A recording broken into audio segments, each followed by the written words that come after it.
આપી દઉં. સૌપ્રથમ અંકિતભાઈનો ખૂબ ખૂબ ધન્યવાદ કે આપણું આમંત્રણ સ્વીકારીને આપણને આજે આ મેલ્લી ઓરીનું પ્રવચનનો મોટો લાભ આપીએ છીએ. તો અંકિતભાઈ ખૂબ ખૂબ આભાર આપનો. આ પ્રવચન દરમિયાન છેલ્લે 10 મિનિટ આપણે સવાલ જવાબ માટે રાખશું. તો જેમણે પણ સવાલ પૂછવો હોય તે ખાલી એમનો હેન્ડ રેઝ કરજો, તો તમને અનમ્યુટ કરશું અને તમે સવાલ પૂછી શકો છો. જો ઘણો લાંબો સવાલ હોય ને જવાબ જો ઘણો મોટો હોય તો આપણે છેલ્લા દિવસ માટે વેઇટ થશું. છેલ્લો 10મો દિવસ 12મી એપ્રિલ આપણે આખો પ્રોગ્રામ સવાલ જવાબ માટે રાખેલો છે. તો ડ્યુરિંગ ધ પ્રવચન માટે દરમિયાન કોઈને પણ કંઈ પણ સવાલ કે પૂછવું હોય કોઈ પણ રીતનો આ મેલ વિશે, આ પ્રવચન વિશે અથવા એની બહારનો કોઈ પણ, તો તમે કાગળ પર લખી રાખજો અને આપણે એ સવાલનું સમાધાન અંકિતભાઈ બને તેટલી કોશિશ કરશે કે આપણને એનું સમાધાન આપણને આપશે. તો તે માટે આપણે આ રીતે નક્કી કરેલું છે. અને છતાં પણ વચ્ચે કોઈને પણ બીજું કંઈ સવાલ કરવો હોય તો કોલમ્બસમાં અંકિતભાઈ, ક્લિવલેન્ડમાં રાજેશભાઈ, ન્યુયોર્કમાં તમે રસિકભાઈ કે એમને અથવા સિન્સિનાટી ડેટનમાં મને તમે અમને જણાવી શકો છો. તો પછી અમે એનો સવાલ પૂછશું અને તમારે ડાયરેક્ટ પૂછવો હોય તો તે પણ થઈ શકશે. તો હવે અંકિતભાઈને વિનંતી કરીશ કે એમનું પ્રવચન શરૂઆત કરે.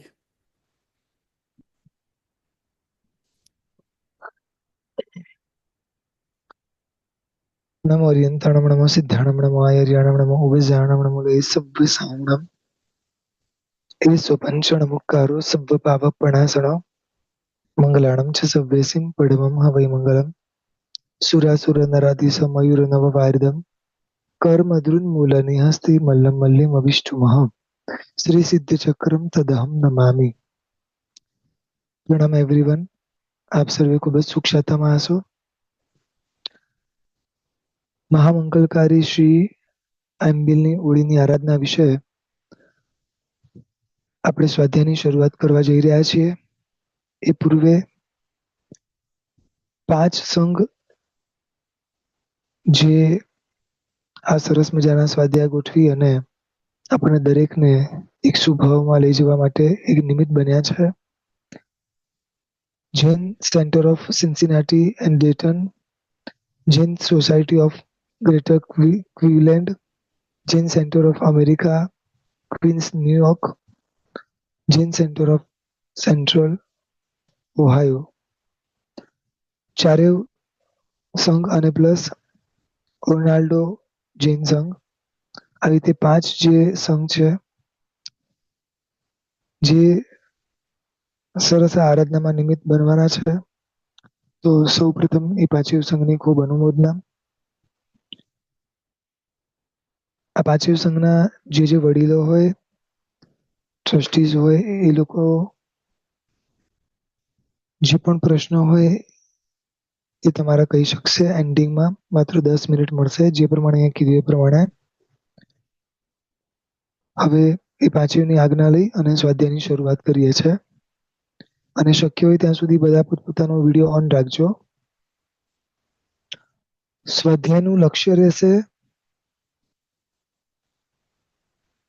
આપણા કર્મની નિજરા. સ્વાધ્યાયનું લક્ષ્ય રહેશે તે પદની ઓળખ. સ્વાધ્યાયનું લક્ષ્ય રહેશે આપણા જીવનમાં જે થનારી આરાધનાઓ, એ આરાધનામાં ઉછળતા ભાવ કેવી રીતે વધે. સૌ પ્રથમ શરૂ કરીએ છીએ શ્રી નવપતજીની આરાધના વિશે. ઇન્ડિયામાં આજનો દિવસ છે અને ઇન્ડિયાની બહારના આપ સર્વે માટે આવતીકાલના દિવસની આરાધના છે. શ્રી નવપદ, શ્રી સિદ્ધ ચક્રજી. એમ કહી શકાય કે આ વિશ્વની અંદર સર્વશ્રેષ્ઠ ચક્ર તરીકે સિદ્ધ ચક્ર છે, જે સંસાર ચક્રને નાશ કરી શકે એમ છે. દરેક બળવાન ચક્ર હોય છે એ સામેવાળા વ્યક્તિનો નાશ કરે છે, જ્યારે આપણી પાસે રહેલું આ શ્રી સિદ્ધ ચક્ર યંત્ર આપણા અંદર પડેલા મોહનો નાશ કરે છે.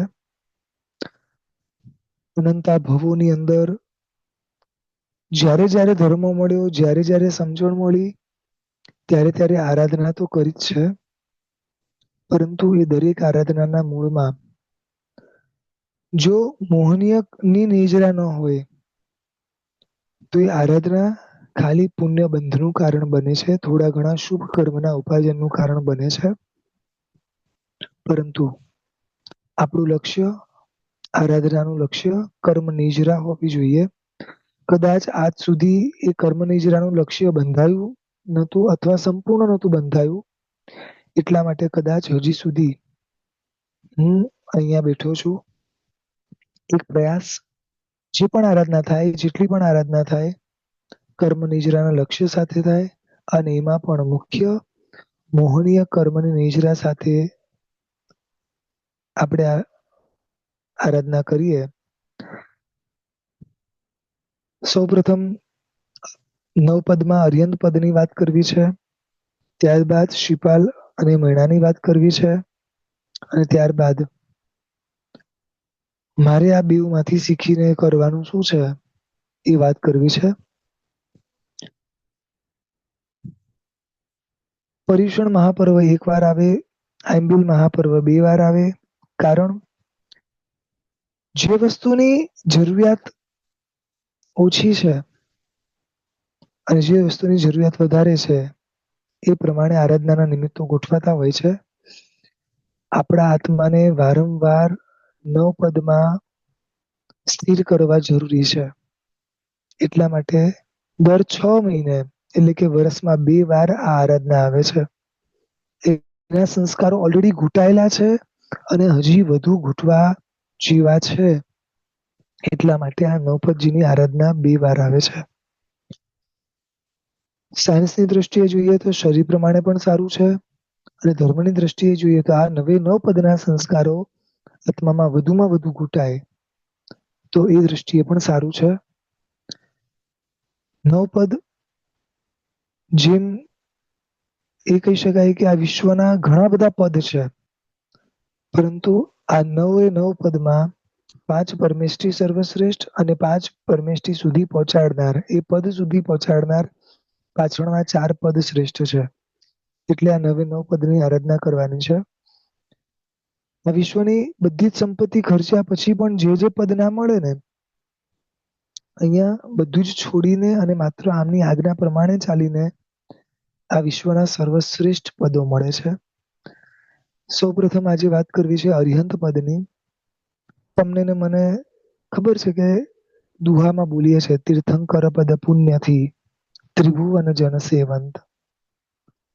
તો જ્યારે અહીંયા તીર્થંકર પદની વાત હોય, અરિહંત પદની વાત હોય, અરિહંત પદની આરાધનાની વાત હોય, તો પેલા એ વસ્તુ સમજવા જેવી છે કે અરિહંત પદ શું છે, અરિહંત પદ કોણ મેળવે છે, કઈ રીતે મેળવે છે, અને એની આરાધના કઈ કઈ રીતે થઈ શકે એમ છે. તો સૌથી પહેલી વસ્તુ છે કે આજે જે આરાધના કરવાની છે એ અરિહંત વ્યક્તિની નથી કરવાની, અરિહંત પદની કરવાની છે. એટલે સ્પષ્ટ લખ્યું છે તીર્થંકર પદ પુણ્યથી, એના પુણ્યથી આ બધું થઈ રહ્યું છે. તો આ પદની આરાધના એટલે શું? તો કે એ પદ ઉપર જે વ્યક્તિને આવવાનું થાય એ વ્યક્તિની અંદર અમુક લેવલના ગુણો ડેવલપ થયેલા હોવા જોઈએ. આ ગુણ તમારી અંદર ડેવલપ થાય એટલે એ પુણ્યથી તમને એ પદ મળે. સમજાયું? રાજાનું પદ, ચક્રવર્તીનું પદ જેમ એક પુણ્યથી મળે છે, એવી રીતે તીર્થંકરનું પદ પણ એક પુણ્યથી મળે છે. અને એ કેવા પુણ્યથી મળે છે? તો કે કરુણા, આરહંત્ય, આ પુણ્યથી મળે છે. એટલે કે આપણી અંદર પડેલા કરુણાભાવ, પરોપકાર નામનો ગુણ, આના આધારે આ પદ મળતું હોય છે. જેટલી આપણી અંદર કરુણા વિકાસ પામશે, જે લેવલ સુધી આ કરુણા જશે ને જે ક્ષણે 14 રાજલોકના સર્વ જીવો પ્રત્યે આપણને ચિંતા થશે, 14 રાજલોકના સર્વ જીવ માટે કંઈક કરવાની ઈચ્છા થશે ત્યારે આ પદ મળી શકે એમ છે. શાંતિથી વિચારીએ કે આ પદ ઘણું તપ કરવાથી, ઘણું દાન કરવાથી, ઘણું સહન કરવાથી એનાથી નથી મળતું. આ તપ સર્વજીવ માટે શુભ વિચાર કરવાથી થાય છે. આના ઉપરથી એ સહજતાએ સમજી શકાય છે કે આપણા વિચારોની તાકાત શું છે, આપણે શું ધારીએ અને શું કરી શકીએ એમ છે. એટલે વધુમાં વધુ શુભ વિચારોમાં રહેવું અને એ વિચારો એ લેવલ સુધી લઈ જવા કે તીર્થંકર પદ બંધાવી શકે. અને આની ઇફેક્ટ તમે જુઓ, એક વ્યક્તિ જયારે શુભ વિચારોમાં રમે છે અને એ રમતા રમતા રમતા એવું પુણ્ય ઉપાર્જન કરે છે કે તીર્થંકર પદ બંધાય. અને પછી જ્યારે પણ તીર્થંકરની માતાના ગર્ભમાં આવે, એટલે કે પોતાની માતાના ગર્ભમાં આવે, એક ક્ષણથી તમે જોઈ લો, દેવતાઓ, ઇન્દ્રો જેની ભક્તિ કરે, જ્યાં ગર્ભમાં આવે ત્યાં 14 સ્વપ્ન આવે, જ્યારે ગર્ભમાં આવે ત્યારે આખું વિશ્વ સુખની અનુભૂતિ કરે. એ વ્યક્તિ એક નાનકડું બીજ છે, છતાં એની કેપેસિટી શું? માત્ર અને માત્ર શુભ વિચારની આ એક તાકાત છે. સર્વેને રિક્વેસ્ટ છે, શક્ય હોય ત્યાં સુધી વિડીયો ઓન રાખજો. હું વિડીયો બંધ કરીને બોલીશ તો બી કોઈને સમજાશે નહીં, તો મારી સામે પણ કોઈ હશે તો મને ઈઝી પડશે. તો અહીંયા જે અરિહંત પદ છે, ઈ પદનું એવું કેવું પુણ્ય કે જે ચ્યવન પામે અને ચારે બાજુથી અઢળક પુણ્ય ઊભું થાય ને સર્વને શાતા મળતી જાય. આગળ વધીને જેટલું પણ તમે અરિહંત માટે સાંભળો છો કે એમનું શરીર ઉત્તમ, એમનું રૂપ ઉત્તમ, એમનું બધું જ ઉત્તમ, આ ઉત્તમતાની પાછળ કારણ શું? માત્ર અને માત્ર એમનું પુણ્ય, અને એ પુણ્યની પાછળ એમની અંદર રહેલી એક શુભ ધારા. આ શુભ ધારાની તાકાત છે. તમે જેટલું પણ સાંભળશો ને કે પ્રભુના શ્વાસોશ્વાસમાં કમળ જેવી સુગંધ છે, આવું આપણને કેમ નથી? કારણ કે આપણી વિચારધારા એ લેવલની શુભ નથી. પ્રભુના જન્મ મહોત્સવ દેવતાઓ કરે, પ્રભુના કેવળ જ્ઞાન મહોત્સવ દેવતાઓ કરે, પ્રભુના સમવસરણની અંદર બધી જ વ્યવસ્થા દેવતાઓ કરે, કેટલાય અતિશયો આ બધું જ દેવતાઓ કરે. અનેક વસ્તુઓ સહજતાએ દેવતાઓ કરે અથવા તો પોતાના પ્રભાવથી થાય. આ કોના પ્રભાવથી? પુણ્યના પ્રભાવથી. અને આ પુણ્ય એટલે તીર્થંકર પદનું પુણ્ય. અને આ પુણ્યનો બેઝ શું? અરિહંત પદ, કરુણાભાવ, આરહંત્યપણું. સકલા અર્થમાં પણ આપણે બોલીએ છીએ મારહંત્યમ પ્રણિધત્મહે, બોલીએ છીએ. આ વિશ્વ અરિહંતને નથી રમતું. અરિહંતની અંદર રહેલું જે અરિહંતપણું છે, અરિહંતની અંદર રહેલું જે કરુણા તત્વ છે, એને નમે છે. આજે કરુણા તત્વ કોઈ બી અગર ઊભું કરશે ને તો એને પણ જગત નમવા લાગશે. આજે તમને ને મને પ્રભુ કેમ ગમે છે ખબર છે? કારણ કે પ્રભુ કરુણા વાળા છે. આજે નાનકડા બાળકને પણ માતા કેમ ગમે છે ખબર છે? કારણ કે માતા કરુણા વાળા છે. બસ આ દ્રષ્ટિએ આપણે વિચારવું કે કેવા અરિહંત તમને ને મને મળ્યા છે કે તમે ને હું જયારે નિગોદમાં હતા ને, આપણી વાત કરું છું, ત્યારે પણ કોઈક ને કોઈક અરિહંતની કૃપા આપણા પર વરસતી હતી. જ્યારે જ્યારે અનંતા દુઃખની વચ્ચે પણ સુખની અનુભૂતિ થતી હતી, ત્યારે એ વસ્તુ ચોક્કસ હતી કે કોઈક અરિહંતનું કોઈક કલ્યાણક થયું છે.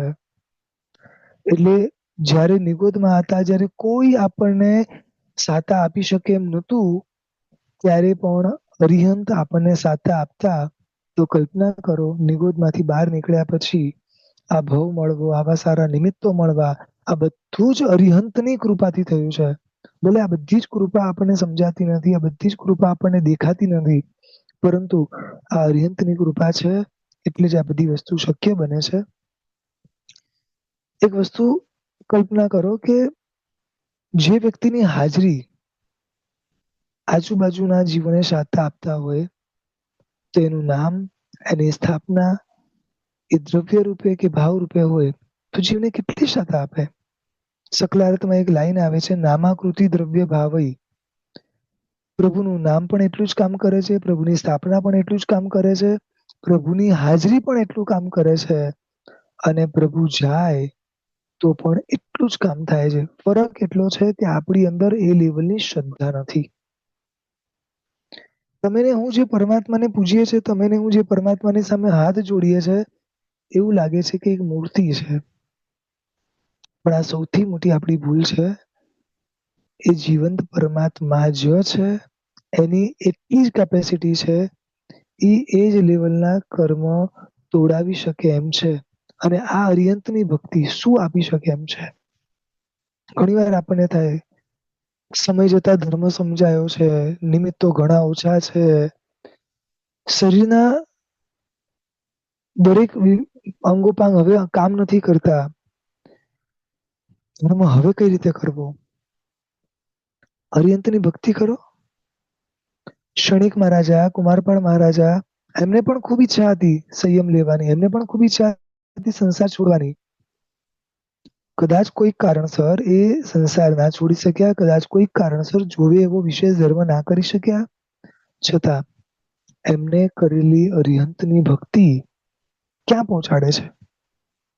એકને તીર્થંકર પદ, એકને ગણધર પદ. અરિહંતની ભક્તિ કોઈ કાળે ક્યારેય નિષ્ફળ જતી નથી. આપણે એક પ્રયાસ કરવો છે. જ્યારે આપણે આ પદની સરસ આરાધના કરતા હોઈએ, ત્યારે એ પદની આરાધના એટલે એ પદની અંદર જે ગુણ છે, એ ગુણ આપણી અંદર વિકાસ પામે તો આરાધના સફળ કહેવાય. બરોબર છે? આ અરિહંત પદનું મુખ્ય તત્વ શું? તો કે પરોપકારપણું અને કરુણાનો ભાવ. જો આ કરુણાનો ભાવ મારી અંદર વિકાસ પામે તો મારી કરેલી ક્રિયાઓ, મારી કરેલી સાધનાઓ સફળ છે. ભૂતકાળમાં અનંત આત્માઓ થઈ ગયા. એ દરેક આત્માઓએ ક્યાંક આ નવપદજીની આરાધનાઓ કરી છે, ત્યારે એની અંદર આ કરુણાનો ભાવ છે. તમને વિશ્વમાં જ્યાં જ્યાં કરુણા દેખાય છે ને, એ કરુણાના મૂળમાં છે ને ક્યાંક આ અરિહંત તત્વ છે. આપણા બધાની અંદર પણ થોડી થોડી કરુણા છે. આપણા બધાની અંદર પણ થોડા થોડા પરોપકારના ભાવ છે. બસ આને સંપૂર્ણ વિકાસ કરવાના છે. કઈ રીતે થઈ શકે? જો એક વસ્તુનો વિચાર કરો કે દરેકને પોતપોતાના પુણ્યનું મળે છે. આ વસ્તુ આપણે સમજીએ છીએ, છતાં પણ આપણે પરોપકાર કરી નથી શકતા. અને કદાચ તમે ને હું પરોપકાર કરશું તો બી શું કરશું? દ્રવ્યથી ક્યાં સુધી પહોંચશો?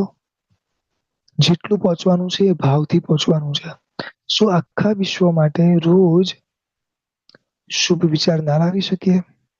કે સર્વ જીવ, હું જેમ જીવ છું, મારી નજીકના જેટલા પણ છે, દરેકે દરેક જીવ છે, એ દરેક જીવ ધર્મ પામે.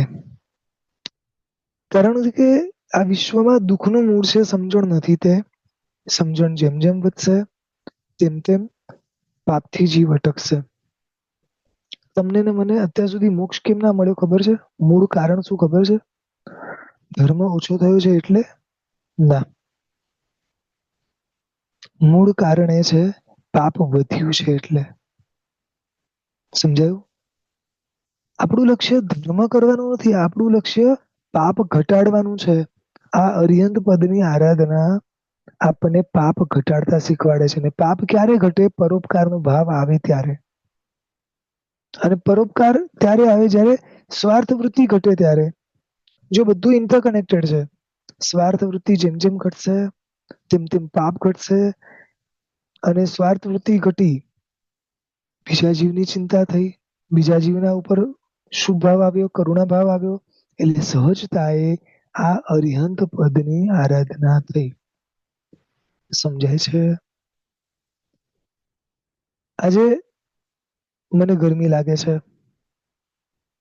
હવે આ જે મને દુઃખ પડ્યું, તો આ દુઃખની અંદર હું શું કરું છું? પંખો, એસી, જે પણ બીજા નિમિત્તો છે, એ નિમિત્તોનો આધાર લઈ અને મારા દુઃખને દૂર કરવાનો પ્રયાસ કરીશ. રાઈટ? તમે વિચાર કરો, જ્યારે મારા શરીરની ચિંતા મને થઈ, જ્યારે મારી સ્વાર્થ વૃત્તિ ઊભી થઈ, ત્યારે મને કોઈ જીવને મારવાની વિચારણા પણ આવી. અને એ જ્યારે મારું છું ને ત્યારે મને કોઈ ફરક નથી પડતો. મને વિચાર પણ નથી આવતો કે કોઈ મરી રહ્યું છે. આ જ વસ્તુ આપણે સમજવાની છે કે કેમ આ ભાવ મારી અંદર ઉભો નથી થતો. આમ તો એક જીવને મારતો નથી, કેટલાય કરોડો રૂપિયા જીવદયામાં વાપરનારો એવો હું, જ્યારે અહીંયા આટલા જીવ મરતા હોય તો મને યાદ કેમ નથી આવતું?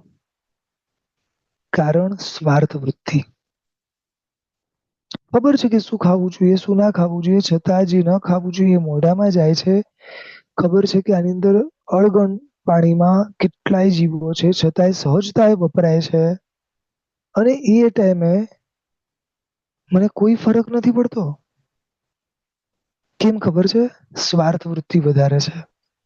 આ સ્વાર્થ વૃત્તિના કારણે, આ શરીરના રાગના કારણે ન કોઈ પર કરુણા આવે છે, ન કોઈને બચાવવાની ભાવના થાય છે, ન કોઈ માટે કશું કરવાની ઈચ્છા થાય છે.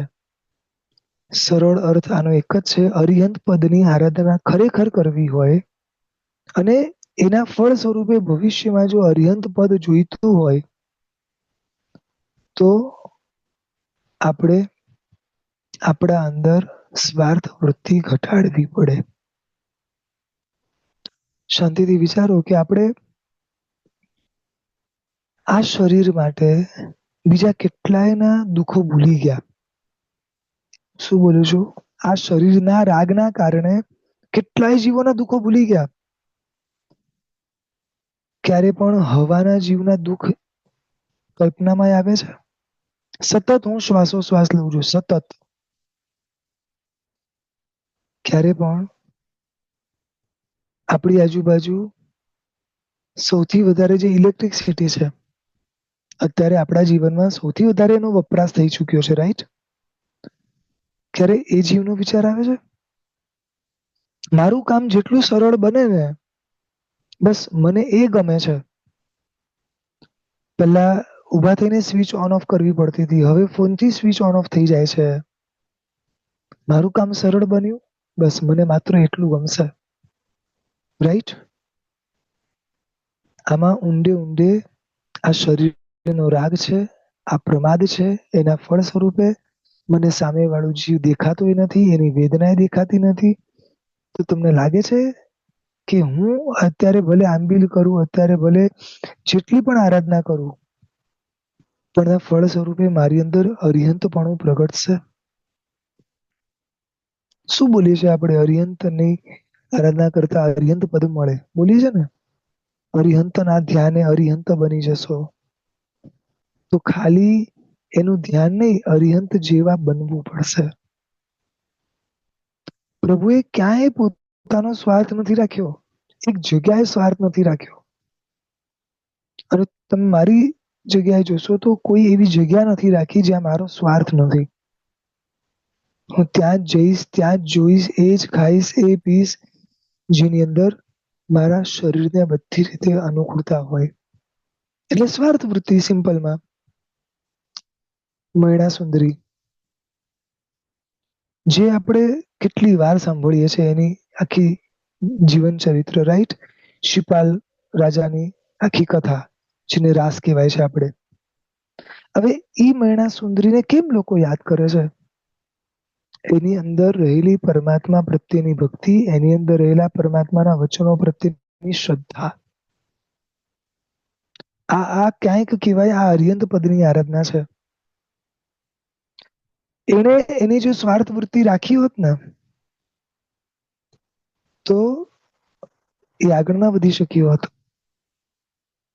કારણ કે એની પાસે સિમ્પલ ઓપ્શન હતા કે આઈધર તમે પપ્પાનો સાથ આપીને પ્રભુની આજ્ઞાની વિરુદ્ધમાં જઈને બધા સુખો ભોગવો, સારામાં સારા સુખો ભોગવો, અને આઈધર પ્રભુએ કીધેલી વાતને પકડી રાખો અને પોતાના બધા બધા સુખોને શોખોને સાઈડમાં કરી દો. સમજાય છે? એને જે ઓપ્શન આપવામાં આવ્યું હતું ને કે આ એક કોઢિયો છે એની જોડે લગ્ન કરવા પડશે, એને ખુશી ખુશીથી ઓપ્શન ચૂઝ કર્યું છે. એને કોઈ ફરક નથી પડ્યો. સ્વાર્થ વૃત્તિ નથી ને એટલે. જેને સ્પર્શ કરવાથી પણ એ રોગ થઈ શકે એમ છે. એક રૂપનો અંબાર હોય, રાજકુમારી હોય, સામે ચાલીને એવા વ્યક્તિ જોડે જવાની ઈચ્છા પણ કોણ કરે? સ્વાર્થ વૃત્તિ જેની ઘટી ગઈ હોય ને એ કરે. આ સ્વાર્થ વૃત્તિ અનેક ભવોમાં પોષી છે. જે ભવમાં આપણે જઈએ છીએ એ ભવની અંદર આપણે શું કામ કર્યા છે? શરીર મળ્યું છે અને જે શરીર મળ્યું છે એને જ પોષવા માટે સતત ઈચ્છાઓ કરી છે. તમે શાંતિથી વિચારો, આપણા સિવાયના પણ જેટલા ભવ છે એ બધા ભવની અંદર જીવો શું કામ કરે છે? જીવોનું લક્ષ્ય શું છે? શરીરને પોષવાનું? તમે મને એક એવો જીવ બતાડો, એક સિંગલ એવો જીવ બતાડો જે કોઈને પણ માર્યા વગર જીવતો હોય. ચાલો પ્રશ્ન બરોબર સમજજો. 14 રાજલોકમાં સિદ્ધ પરમાત્મા સિવાય, જે મહાપુરુષો છે એ સિવાય એક એવા કોઈ પણ જીવ વિશે મને બતાડો કે આ જીવ કોઈને પણ માર્યા વગર જીવે છે. મહાપુરુષો અને સિદ્ધ પુરુષોને આપણે સાઈડમાં મૂકી દઈએ, પણ એ સિવાયના સર્વ જીવો જોઈ લો. એક પણ તિર્યંશનો જીવ જોઈ લો, એ કોઈને પણ માર્યા વગર જીવી શકે છે? કઈ નહીં તો છેલ્લે જેની પાસે શરીર છે ને, શરીર હોય ને એટલે અમુક વસ્તુઓ જોડે જોડે હોય જ. જીવ શ્વાસોશ્વાસ લે છે, સમજાય છે? શરીર હોય એટલે આહારની જરૂર હોય. હવે આહાર માટે પણ બધા એકબીજાને મારે છે. અસંખ્ય સમુદ્રો છે અને બધા સમુદ્રની અંદર કેટલાય માછલાઓ છે. બધા જ કઈ રીતે જીવે છે? એકબીજાને મારીને જીવે છે. આજ પૂર્વેના આ બધા ભવની અંદર આપણે આજ રીતે જીવ્યા છીએ. આજ રીતે એકબીજાને મારીને આપણું જીવન ચલાવ્યું છે. હવે આ ભવમાં પણ આજ કામ કરવું છે. જુઓ, અહીંયા ઘણા એવા વડીલો બેઠા હશે, શ્રાવકો બેઠા હશે કે જે ઘણા શાસનના સુકૃત કરતા હશે, સારામાં સારી સંપત્તિ વાપરતા હશે, કદાચ પોતાનો ઘણો એવો સમય શાસનના કાર્યમાં વાપરતા હશે.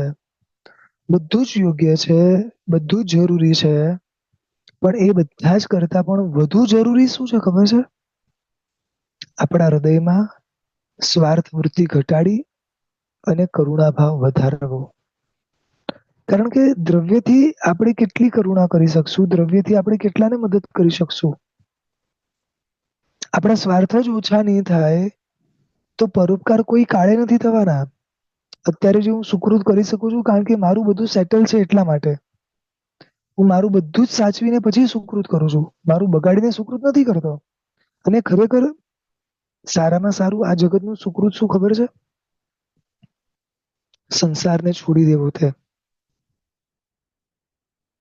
સમજાયું? હું અહીંયા જીવું છું ને એની અંદર જ અનેક જીવોને દુઃખ આપું છું. કોઈને દુઃખ ના આપવું ને એ જ સૌથી મોટું સુખ છે. મારી આજુબાજુ જેટલી પણ વસ્તુ છે ને એ એક એક વસ્તુ કેટલાય જીવના દુઃખનું કારણ છે. તમે કલ્પના બી નહીં કરી શકો.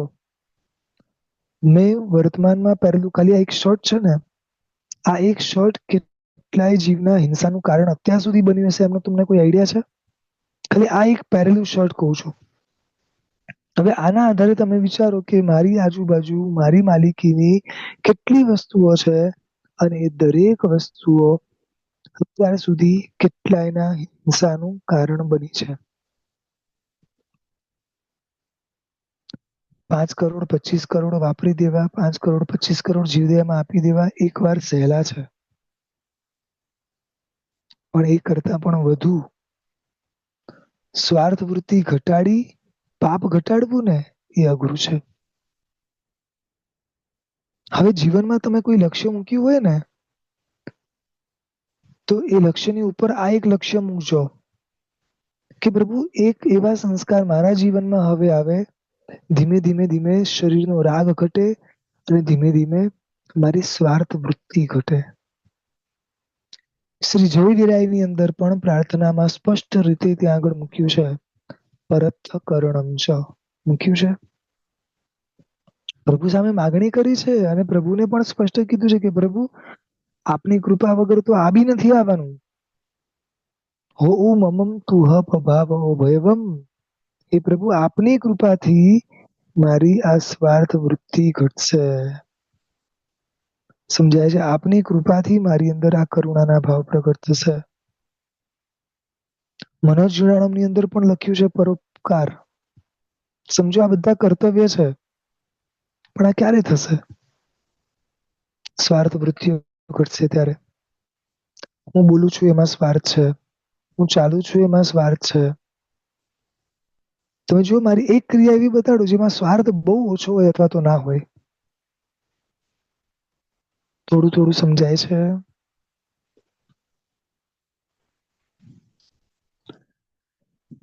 ઘણી બધી વાર કોઈને દીક્ષા લેતા જોઈએ, ઘણી બધી વાર કોઈને સંસાર સંપૂર્ણ છોડતા જોઈએ ત્યારે ખૂબ આમ અહોભાવ થાય છે કે યાર આટલું બધું એ લોકો કેવી રીતે છોડી શકે છે. પાછી ઇન્દ્રિયની બધી જ ઈચ્છાઓ અથવા બીજી દ્રષ્ટિએ કહું તો સ્વાર્થ વૃત્તિઓ જે ઓછી કરી શકે છે, ઘટાડી શકે છે, એ જ દીક્ષા લઈ શકે છે.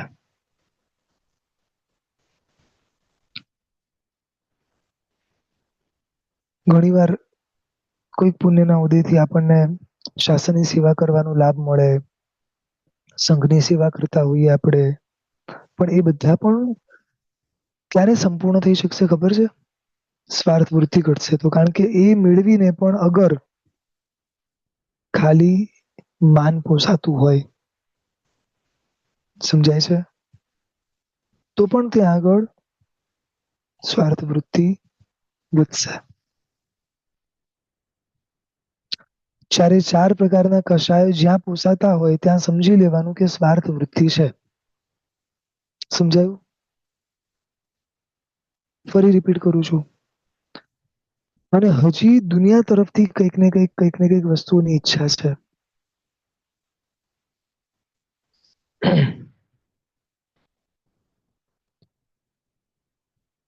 મને આ મળવું જોઈએ, મને આ મળવું જોઈએ. તો ઊંડે ઊંડે હજી સ્વાર્થ વૃત્તિ પડેલી છે. આ જે બી જરૂર છે ને એ શરીરને જરૂર છે, એક ધ્યાન રાખજો. અને શરીરને જેટલી વસ્તુની જરૂર છે એ કોઈને દુઃખ આપ્યા વગર મળવાની નથી. આ સ્પષ્ટ છે. એટલે શરીરની માટે જેટલી વસ્તુની ઈચ્છા થશે સમજી લેવાનું મારી અંદર એટલી સ્વાર્થ વૃત્તિ વધારે છે. કદાચ ઘણી વાર આપણને એવું થાય કે હવે છે ને આપણને 2-5 જોડી કપડામાં ચાલી જાય છે, હવે ઘણો ફરવાનો શોખ નથી, હવે ક્યાંય બહાર જવાનો શોખ નથી. ચલો સારું છે, પણ હજી ક્યાંક તો કોઈક સ્વાર્થ વૃત્તિ પડી છે. શરીરને સાચવીને બેઠા છીએ ને, શરીરની ચિંતાઓ થાય છે ને, રોજ સવારે ઉઠે તો આત્મા દેખાય છે કે શરીર દેખાય છે? વિચારો. રોજ સવારે ઉઠીને આત્માની ચિંતા થાય છે કે સવારે શરીરની ચિંતા થાય છે? જે વસ્તુ મારી માલિકીની નથી એને માલિક માનીને એના માટે સતત વિચારીએ એ જ આપણા દુઃખનું કારણ બનશે. થોડા છે ને હવે શાંત થઈને એક વસ્તુ વિચારવી છે કે મારે કોઈ પણ રીતે મારા આત્માને જોવો છે, મારા આત્માની અનુભૂતિ કરવી છે. આ પરોપકારનો ભાવ મને મારા આત્મા સુધી પહોંચાડશે. જ્યાં સુધી મને મારા નજીકના દરેક વ્યક્તિ ઉપકારી નહીં લાગે ને, જ્યાં સુધી મને મારા નજીકના દરેક વ્યક્તિ ઉપર કરુણા ભાવ નહીં આવે ને, ત્યાં સુધી હું મારા આત્માને પણ નથી ઓળખી શકવાનો. આ બહુ સ્પષ્ટ કહું છું તમને. કારણ કે લક્ષ્યમાં ખાલી જો શરીર હોય, લક્ષ્યમાં ખાલી જો સ્વાર્થ હોય, તો પછી ન બીજા ઉપરના પરોપકારો દેખાશે કે એણે મારા પર શું શું પરોપકાર કર્યા છે, અને પછી મને મારા આત્મા પર પણ કરુણા નહીં આવે. શાસ્ત્રમાં એક બહુ સરસ વાત આવે છે કે પહેલા પોતાના પર કરુણા કરો, પછી બીજાના પર કરુણા કરો. આ વાત કઈ રીતે લખી છે ખબર છે? તમે તમારા દોષો ઘટાડતા જશો, તમે તમારા આત્માનું નુકસાન ઓછું કરતા જશો, તો સહજતાએ અન્ય જીવો પર નુકસાન ઓછું થઈ જશે. હવે હું એમ વિચારું કે અત્યારે હું જે હિંસા કરું છું એના ફળ સ્વરૂપે મને ભવિષ્યમાં દુઃખ પડવાના છે, તો ઓટોમેટિકલી એ હિંસા ઓછી થઈ જશે. આ સ્વ ઉપર કરુણા થઈ જુઓ. અને આના ઇફેક્ટ શું થાય કે ઓટોમેટિકલી મને પર જીવ પર કરુણા જાગશે.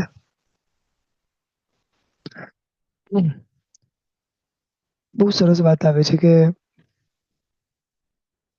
એક પદની આરાધના, એક ગુણની આરાધના શું આપી શકે? તો કે તમને ને મને જે એક પદ લાગે છે એ એક પદ નથી, તમને ને મને જે ગુણ લાગે છે એ ગુણ નથી. અનંતા ગુણોનો સમૂહ છે. એક અર્યંત પદની આરાધના કરીએ ને એટલે ભૂતકાળમાં થયેલા, ભવિષ્યમાં થનારા અને વર્તમાનમાં રહેલા અનંતા અરિહંતની આરાધના એક સાથે થાય, અને અનંતા અરિહંતની અંદર પડેલું જે આરંત્યપણું છે, પરોપકારપણું છે, એની આરાધના થાય. અને એના ફળ સ્વરૂપે આપણી અંદર એ કરુણાનો ભાવ, પરોપકારનો ભાવ પ્રગટ થતો જાય. આટલી સરસ આરાધના કરવા મળી છે, નિમિત્તો મળ્યા છે, તો પછી હવે શ્રેષ્ઠમાં શ્રેષ્ઠ આરાધના કેમ ના કરવી? શાસ્ત્રમાં છે ને બહુ સરસ એક વાત આવે છે, ઈચ્છા યોગ, શાસ્ત્ર યોગ અને સામર્થ્ય યોગ. કોઈ પણ વસ્તુ કરવાની ઈચ્છા થાય એને ઈચ્છા યોગ કહેવાય છે. શાસ્ત્રમાં જેને જે રીતે બતાવ્યું હોય એને શાસ્ત્ર યોગ કહેવાય છે. અને એ જે વસ્તુ છે એની જે કેપેસિટી છે, એ કેપેસિટીનો વિચાર કરીને એ પ્રમાણે આરાધના કરવી એને સામર્થ્ય યોગ કહેવાય છે. એટલે કે આ પદની આરાધનાઓ જો અરિહંત પદ અપાવી શકે, આ પદની આરાધના જો ગુણોનો વિકાસ કરી શકે, આ એનું સામર્થ્ય છે. તો પછી એનાથી ઓછું માંગવું શું કરવા, અને એનાથી ઓછી કલ્પના પણ શું કરવા કરવી? એક આંબિલ કરીને આપણે મેક્સિમમ શું વિચારણા કરીએ છીએ?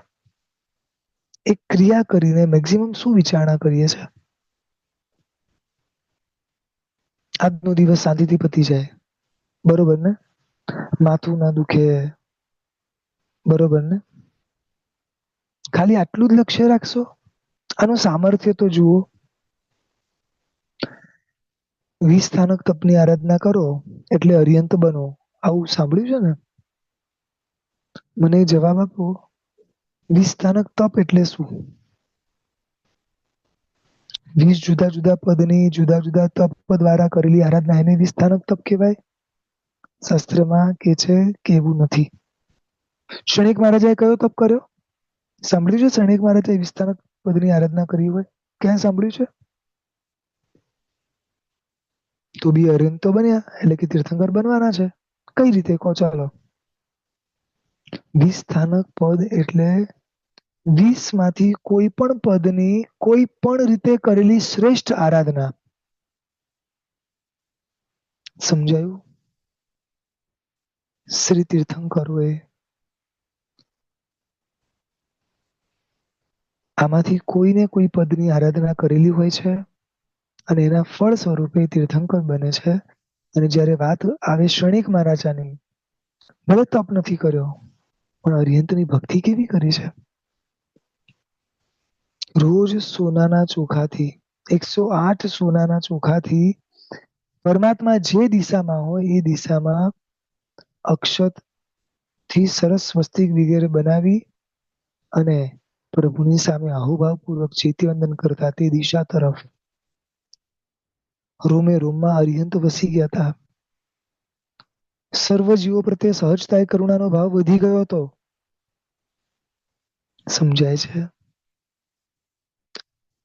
આપણે આરાધના નિમિત્તે શું કરશું? ચાલો એક પ્રયાસ કરીએ. જયારે આપણે બોલીએ નમો અરિહંતાણમ, જનરલી આપણે બોલીએ છીએ કે અરિહંત પરમાત્માને અમારા નમસ્કાર થાવ, બરોબર છે? સૂત્ર આપણે ભણીએ છીએ, અર્થ ભણીએ છીએ, પણ એની અંદર તત્વ શું છે? કે ઈ વ્યક્તિ પોતાના શત્રુઓને હણે છે, એટલા માટે હું એને નમસ્કાર કરું છું. તો આ અરિહંત પદની આરાધનાથી એક લક્ષ્ય એવું ઊભું કરીએ કે પ્રભુ, પહેલા નંબરમાં તો મને મારો શત્રુ ઓળખાય. આપની ભક્તિ કરીને, આપના આ પદની આરાધના કરીને જેમ તમને તમારો શત્રુ ઓળખાયો છે અને તમે તમારા શત્રુનો નાશ કર્યો છે, પહેલા નંબરમાં મને મારા શત્રુ તો ઓળખાય. આપણને આપણા શત્રુ ઓળખાય છે? સમજાય છે શું કહું છું? કોઈ પૂછે કે તમારા શત્રુ કોણ, તો આપણા નજીકના વ્યક્તિઓના જ નામ આવશે.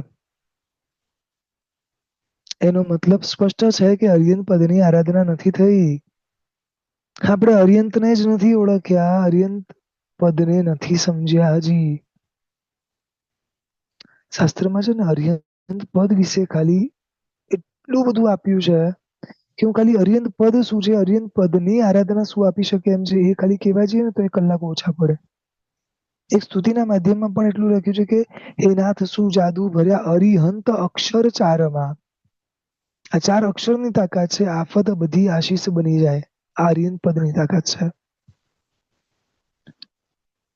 અરિહંત પદ પોતે પુણ્યનો પુંજ છે. સમજો તમે? આ વિશ્વના સર્વોત્તમ પુણ્યના માલિક આ અરિહંત છે. અને આ અરિહંત પદની આરાધના આપણને અનેક ગણું પુણ્ય ઉપાર્જન કરાવવામાં સહાયભૂત થાય છે. અનેક જાતના કર્મની વિશેષમાં વિશેષ નિજરા કરાવી શકે એમ છે. છતાં આ બધું જ આપણું લક્ષ્ય નથી. આપણું લક્ષ્ય છે કે હે અરિહંત, આપ જે શત્રુને ઓળખી શક્યા એની ઓળખ મારી અંદર આવે. આપ જે શત્રુને ઓળખીને એની સામે લડી શક્યા, મારી અંદર એ ઓળખ આવે. આપ શક્તિમાન હતા, છતાં કાનમાં જયારે ખિલ્લા ઠોકાતા હતા ને, તમે કોઈને રોક્યા નથી. આપ શક્તિમાન હતા, છતાં પેલો સાપ જયારે ડંખ મારવા આવે છે, તમે એક શબ્દ બોલ્યા નથી. સામેવાળાને જે કરવું હતું એ જયારે કરી લીધું, સાપના અંદર પડેલી વિષ દ્રષ્ટિ જયારે બધી રીતે થાકી ગઈ, ત્યારે પ્રભુની વાત્સલ્ય દ્રષ્ટિ ઊભી થઈ. સમજાય છે? પ્રભુ એને વાત્સલ્ય દ્રષ્ટિથી એવો નવડાવી દીધો કે એ વ્યક્તિ ત્યાં ને ત્યાં ધર્મ પામી શાતા પામે છે અને સદગતિનું કારણ બને છે. બાકી સાપની અંદર ગયેલો જીવ ક્યાં જાય?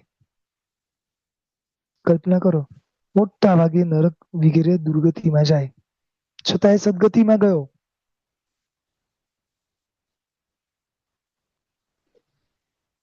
આપણા શત્રુને ઓળખવા છે. 12 ખમાસમણા, 12 પ્રદક્ષિણા બધું જ જયારે આપીએ ને, ત્યારે અરિહંતના એક એક ગુણ યાદ આવવા જોઈએ. અને એ એક એક ગુણ યાદ કયા સ્વરૂપે આવવા જોઈએ? કે પ્રભુ તે કેવી કરુણા કરી હશે, કે કેવું પુણ્ય ઉપાર્જન થયું, તે કેવા શત્રુઓને ઓળખ્યા હશે કે જેના ફળ સ્વરૂપે આ બધું જ તારી આજુબાજુ છે. તારો જ્ઞાનાતિશય કેવો, તારો વચનાતિશય કેવો, તારો પૂજાતિશય કેવો, તારા અપાયા પગમાતિશય કેવો, અને બધું જ અતિશય ઊભું કેમ થયું? સાચા શત્રુની ઓળખ થઈ એટલે. સમજાય છે? 12 ખમાસમણા આપો, પ્રદક્ષિણ આપો, ત્યારે આ દરેક ભાવ હૃદયમાં આવવા જોઈએ. જ્યારે આપ આરાધના કરો આ પદની, આજે કે કાલે, ત્યારે આખો દિવસ એ જ ભાવમાં જવો જોઈએ કે પ્રભુ, આજના દિવસમાં હું બસ એક જ જોઈશ કે મારા જીવનમાં દુઃખ કેમ છે. મને આજે ગરમી લાગે છે તો એની પાછળનું કારણ શું છે. મને આજે ઠંડી લાગે છે એની પાછળનું કારણ શું છે. મને આજે ભૂખ લાગે છે એની પાછળનું કારણ શું છે. આ પણ જે નાના નાના દુઃખ છે એની પાછળનું મૂળ શું છે ખબર છે?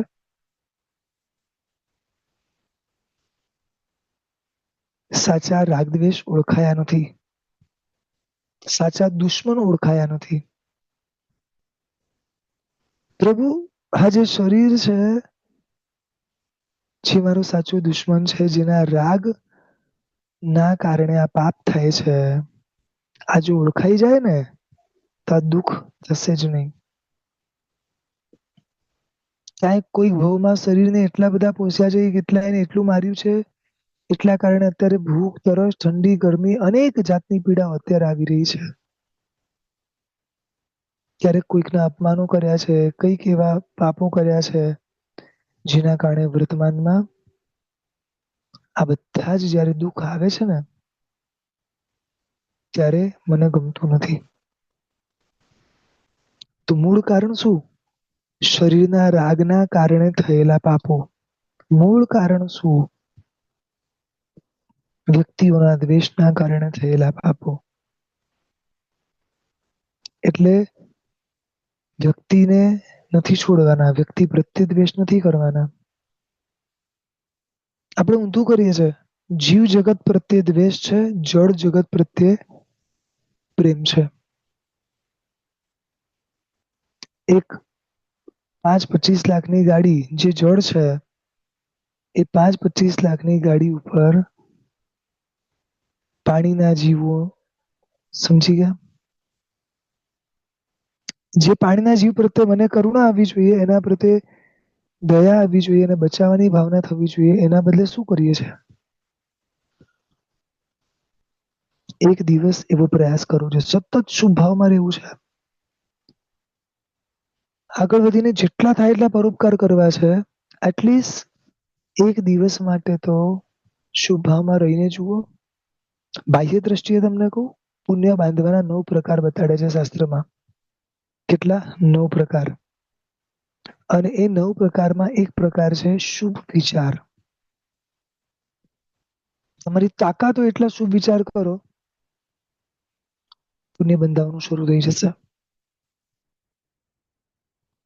આ અરિહંત પદની આરાધના આપણે એવી રીતે કરવી છે કે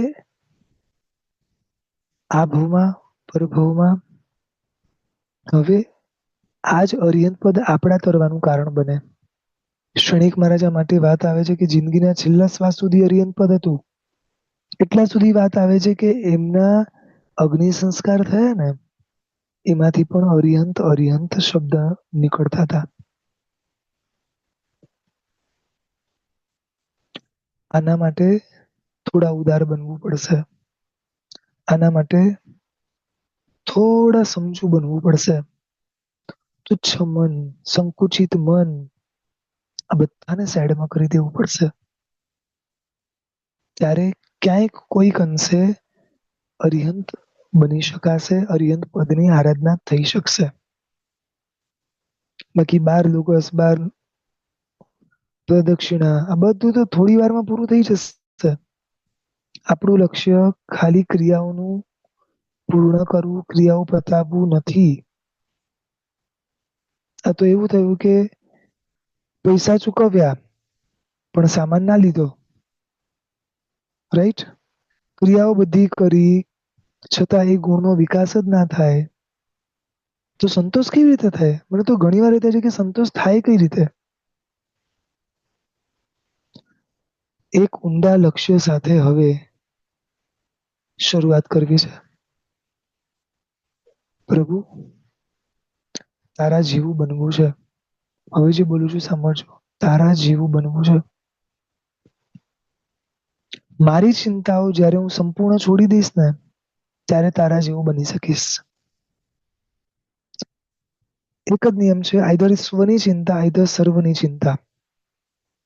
સર્વની ચિંતા કરવી હોય તો સ્વની ચિંતા છોડવી પડે. હું મારામાં જ રડ્યા કરું છું. મને આ નથી, મારું આ નથી થતું, મને આ ઓછું પડે છે, મને હજી આ જ કમ્પ્લેનો છે.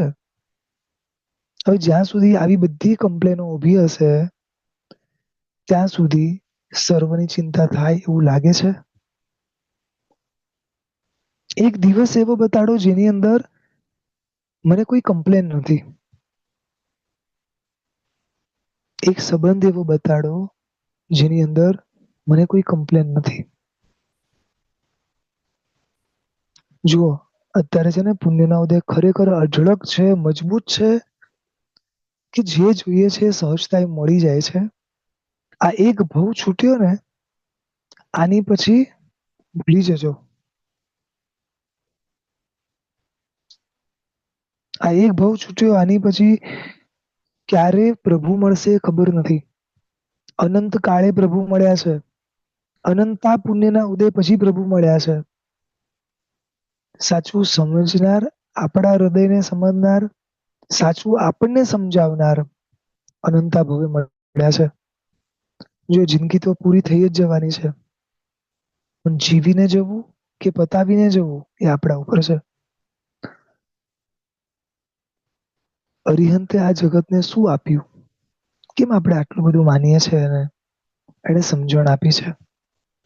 સમવસરણ જ્યારે જ્યારે અરિહંતોના રચાયા છે ને ત્યારે જગતને ખાલી સમજણ આપી છે. સમર્થ હતા, જે ધારે આપી શકે એમ હતા. કરોડો દેવતાઓ એમની હાજરીમાં સેવા કરવા તૈયાર હતા. પ્રભુ જેમ કે બધું જ કરવા તૈયાર હતા. છતાં પ્રભુએ શું આપ્યું છે ખબર છે? સમજણ આપી છે. શેના માટે? કોઈ પણ પરિસ્થિતિનો સ્વીકાર કરવા માટે. શેના માટે? દરેક કર્મની નિજરા માટે. પ્રભુ પાસેથી આ વસ્તુ શીખીને જવી છે કે પ્રભુ આપ જેમ સર્વનો સ્વીકાર કરી શક્યા, આપ જેમ સર્વનો વિચાર કરી શક્યા, મારા જીવનની અંદર હવે હું સર્વનો સ્વીકાર કરતો રહીશ.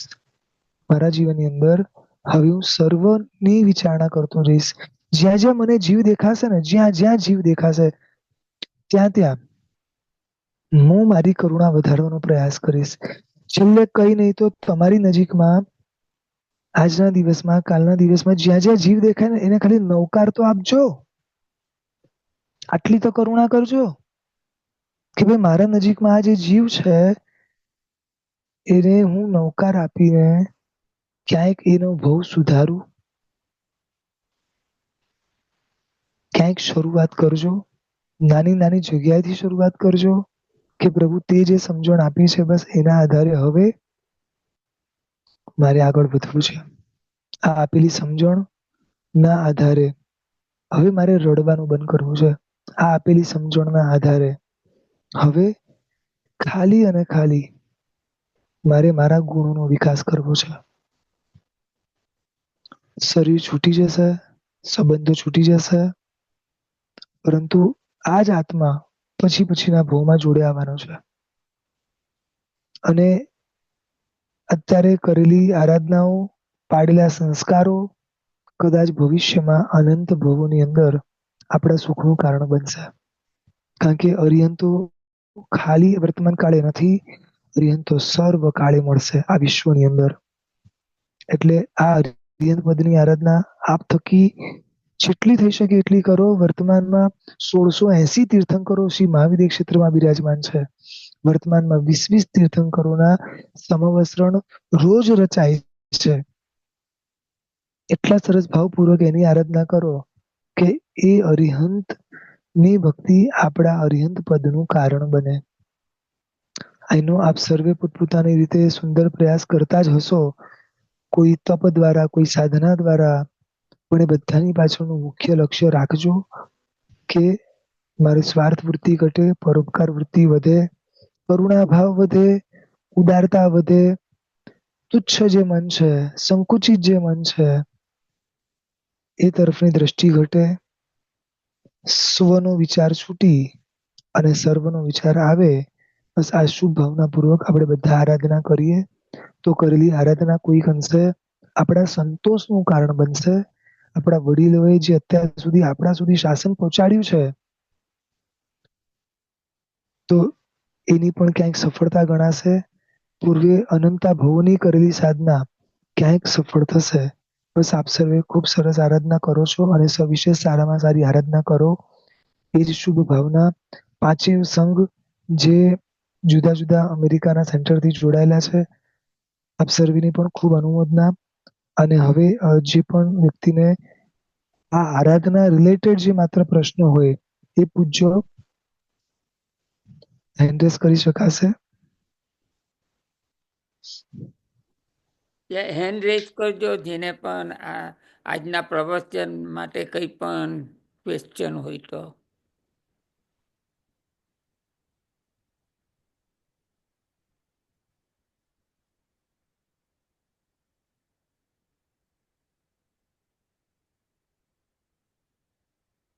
તમે આપણે રિએક્શનમાં જશો ને તેમાં થમ્સઅપ કે હેન્ડનું આ ચિહ્ન હશે તે તમે ક્લિક કરજો તો અમને ખબર પડશે કે તમને કંઈ પણ આ ક્વેશ્ચન છે.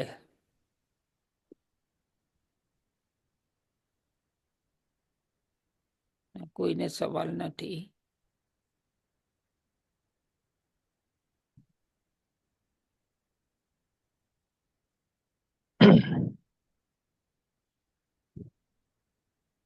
બધા સરસ, એટલા સરસ સ્વાધ્યાયીઓ છે કે બધાને ઘણું બધું બધું.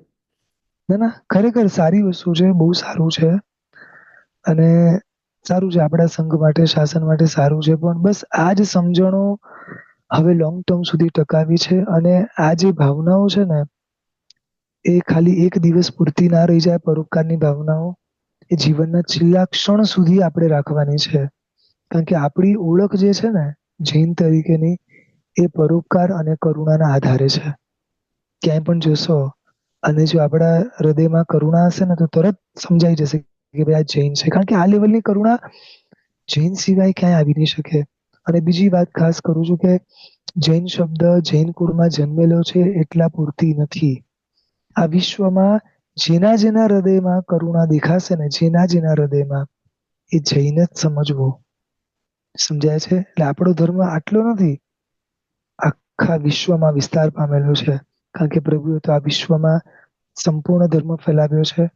એટલે વિશ્વના ખૂણે ખૂણે, કોઈના પણ હૃદયના ખૂણે ખૂણે જ્યાં જ્યાં આપણને દેખાય કે કરુણા છે ત્યાં જૈનત્વનો અંશ સમજવો અને બસ આપણી પણ ઓળખ એના થકી થાય એ પ્રમાણે આપણે ખાસ ભાવના ભાવવી.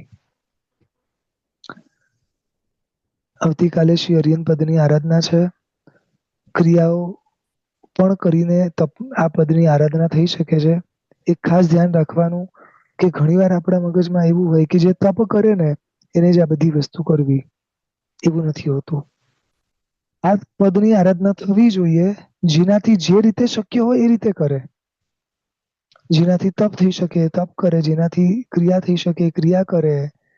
કઈ નહીં તો છેલ્લે એટલો પ્રયાસ કરવાનો કે આ 9 દિવસ નવા પાપ ના થવા જોઈએ. કારણ કે આપણું લક્ષ્ય ધર્મ વધે કે ના વધે, પાપ ઘટે એ છે. કારણ કે પાપ ઘટશે ઓટોમેટિકલી ધર્મ વધશે. ધર્મ એટલે સ્વભાવ, ધર્મ એટલે અંદર પડેલા આંતરિક ગુણોનો વિકાસ. બસ એ આપણા ધર્મ જો વધે તો ઓટોમેટિકલી બધું થઈ જશે. એટલે લક્ષ્ય એ જ રાખવાનું કે આ 9 દિવસ જે રીતે આપણે પર્યુષણ મહાપર્વને સેલિબ્રેટ કરીએ છીએ, કેટલા બધા પાપોથી અટકી જઈએ છીએ, રાઈટ?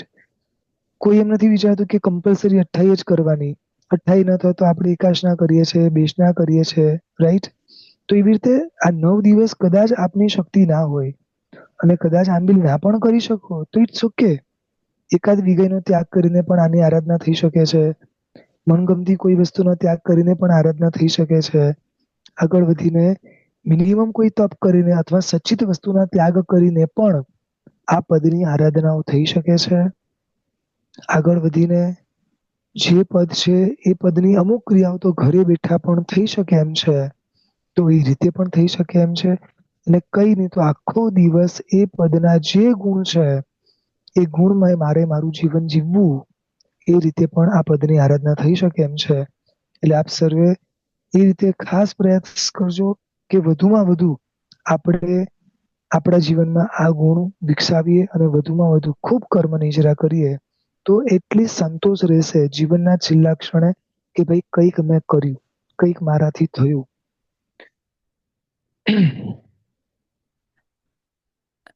અંકિતભાઈ, એક વિનંતી કે કાલે આપણે કયું પદ ને કેટલી નૌકાવાળી, કેટલા ખમાસા, કેટલું લોકો, જરાક 2 મિનિટમાં જરાક સમજાવો. હાજી, શ્રી અરિયન પદ જેના અભ્યંતર તો અનંતા ગુણો છે પણ બાહ્ય દ્રષ્ટિએ 12 ગુણોથી જેની ઓળખ છે, જે 12 ગુણની પ્રાપ્તિ માટે આપણે દરેક ક્રિયા 12 કરીએ છીએ. ખમાસમણા, પ્રદક્ષિણા, કૌશગ, લોગસ, આ બધું જ 12 આવશે. અને ઓમ રીમ નમો અરિહંતાણમ એની 20 નવકારવાળી આપણે ગણતા હોઈએ છીએ. અને શ્રી સિદ્ધચક્રજીની વિશેષમાં વિશેષ અષ્ટપ્રકારી પૂજા, એમનું ચૈત્યવંદન, એમની ભક્તિ, 2 ટાઈમ પ્રતિક્રમણ, આ સવિશેષ આરાધના આપણે કરવી. અને ફરી ફરીને કહું છું, જે પણ ક્રિયા કરો બસ એક જ લક્ષ્ય સાથે કે આ પદનો આ ગુણ મારી અંદર પ્રગટ થવો જોઈએ. આવતીકાલે સિદ્ધ પદ વિશે આપણે જોશું. ઘણું બધું જોવાનું છે, ઘણું બધું સમજવાનું છે. પ્રયાસ એ જ રહેશે કે મારા આત્મા માટે જે હિતકર છે અને હું પ્રેક્ટિકલ લાઈફમાં કઈ રીતે આ સિદ્ધ પદની આરાધના કરી શકું છું, એ રીતે આપણે આ સિદ્ધ પદને આંશિક ઓળખશું અને જે રીતે શક્ય આરાધના છે એના વિશે થોડી આપણે વાત કરશું. પ્રભુની આજ્ઞા વિરુદ્ધ, કોઈ પણ મર્યાદા વિરુદ્ધ કંઈ પણ બોલાઈ ગયું હોય તો ત્રિવેદી મિચ્છામિદુક્કડમ. અને ફરી 5 શ્રી સંઘનો હું ખૂબ ખૂબ આભારી છું કે સરસ મજાનો સુંદર આપણને આ સ્વાધ્યાયનો લાભ મળ્યો. તો thank you everyone, thank you so much. ન્યુયોર્કનો સંઘ, ઓર્લેન્ડોનો સંઘ, સિન્સિનાટીનો સંઘ, ઓહાયોનો સંઘ અને ક્લીવલેન્ડ, આ 5 સંઘની આપણે અનુમોદના કરીએ છીએ. પ્રણામ. ખૂબ ખૂબ આભાર અંકિતભાઈ. અને લાઈક અંકિતભાઈ કીધું તે પ્રમાણે આ વખતનો પ્રોગ્રામ આપણે 5 સંઘો ભેગા થયા છે. Jain society of Cleveland, Jain centre આપણે સેન્ટ્રલ ઓહાયો જે કોલમ્બસ, ન્યુયોર્કનો સંઘ, જૈન સેન્ટર ઓફ ન્યુયોર્ક, ઓર્લાન્ડોનો સંઘ અને સિન્સિનાટી એન્ડ ડેટન સંઘ, Jain centre of Cincinnati Dayton. So આ 5 સંઘને આજે ભેગા થઈને આપણે આ પ્રોગ્રામ રાખ્યો છે, એટલે બધાને ખૂબ ખૂબ અનુમોદના, અંકિતભાઈ કીધું તેમ. અને અંકિતભાઈ, તમને પણ ખૂબ ખૂબ આભાર. આજે ઘણું સરસ પ્રવચન, આટલું ડીપમાં અમે તો ફર્સ્ટ ટાઈમ સાંભળ્યું. આટલું અરિહંત વિશે આટલું સરસ તમે જે અમને જે સમજાવ્યું, ખરેખર ખૂબ ખૂબ અમને લાભ મળ્યો છે. અનિશભાઈ, તમારે કંઈ કહેવું છે?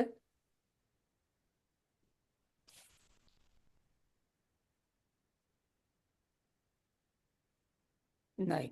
તો અમને ત્યાં ખાલી માંગલિક સંભળાવીને આપણે સમાપ્ત કરીએ. હાજી અનિશભાઈ. હા, ના, તમે કવર કરી લીધું છે, પણ ન્યુયોર્કનો સંઘ હોય કે ફ્લોરિડાના સંઘમાંથી કોઈ હોય તો if they want to speak something. પ્રણામ. જૈન સેન્ટર ઓફ અમેરિકાથી થેન્ક યુ સર, તમારું ખૂબ અનુમોદના, બહુ ફાઇન સમજાવ્યું.